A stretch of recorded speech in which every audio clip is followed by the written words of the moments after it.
اتنی بڑی تعداد میں ایک مقام پر صحابہ کرام کسی دوسری جنگ میں شہید نہیں ہوئے۔ اے مدینہ سے محبت رکھنے والوں سنو، مسجد نبوی سے متصل ایک محلہ تھا جس میں بنو نجار کا خاندان رہتا تھا۔ اسی خاندان میں ایک عظیم خاتون ام عمارہ رضی اللہ تعالی عنہا تھی، جن کے دو بیٹے تھے، عبداللہ اور حبیب رضوان اللہ علیہم اجمعین۔ ام عمارہ کو رسول اللہ صلی اللہ علیہ وآلہ وسلم سے بڑی محبت تھی۔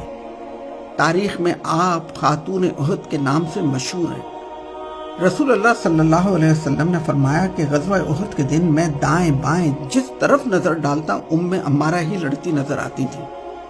اس عظیم خاتون کو تحفظ ختم نبوت صلی اللہ علیہ وآلہ وسلم کی راہ میں شہید ہونے والے فرزند کی والدہ ہونے کا بھی اعزاز حاصل ہے۔ ان کے بیٹے حبیب بن زید عمان سے مدینہ واپس جا رہے تھے کہ یمامہ کے قریب جھوٹے نبی ملعون مسیلمہ کذاب نے پکڑ لیا۔ مسیلمہ کذاب گرفتار حبیب بن زید کے جسم کا ایک ایک حصہ کاٹتا جاتا، کہے لگاتا اور پوچھتا جاتا تھا کہ کیا اب تصدیق کرتے ہو کہ مسیلمہ اللہ کا رسول ہے؟ آپ رضی اللہ تعالیٰ عنہ کا ایک ہی جواب ہوتا تھا کہ محمد صلی اللہ علیہ وسلم اللہ کے آخری رسول ہیں۔ اسی تشدد کے دوران حبیب بن زید کی شہادت ہو گئی۔ آپ قیامت تک ختم نبوت صلی اللہ علیہ وسلم کی راہ میں قربانیاں دینے والوں کے لیے مثال بن گئے۔ ام عمارہ نے اپنے بیٹی کی شہادت کا سنا تو اللہ کا شکر ادا کیا۔ ام عمارہ کا اللہ کے نبی سے محبت کا قصہ یہاں ختم نہیں ہوتا۔ عہد صدیقی میں خالد بن ولید کے لشکر میں اپنے دوسرے بیٹے عبداللہ کے ساتھ شامل ہو کر یمامہ پہنچی، جہاں اسی جھوٹے نبی مسیلمہ کذاب کے ساتھ خون ریز جنگیں ہوئیں، جنہیں مارکہ یمامہ کہا جاتا ہے۔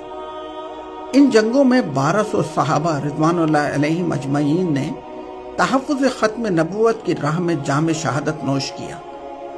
اتنی بڑی تعداد میں ایک مقام پر صحابہ کرام کسی دوسری جنگ میں شہید نہیں ہوئے۔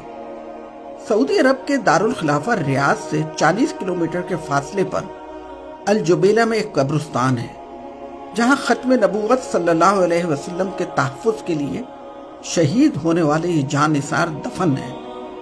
رسول اللہ سے محبت رکھنے والوں ذرا غور سے سنو، ام عمارہ، بیٹا عبداللہ اور وحشی بن حرب رضوان اللہ علیہم اجمعین جنگ یمامہ کے دوران اس جھوٹے نبی کو تلاش کرتے کرتے قریب پہنچ گئے اور ایک ساتھ وار کیا، لیکن وحشی کی برچھی نے اس ملعون کو جہنم واصل کر دیا۔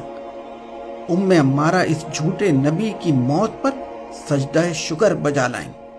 اسی جنگ میں ام عمارہ کا ایک ہاتھ گہرے زخم سے شہید ہو گیا۔ خالد بن ولید نے ان کا بڑے خلوص سے علاج کیا۔ اسی زخم کی وجہ سے عہد فاروقی میں ام عمارہ آخرکار شہید ہو گئیں رضی اللہ عنہا۔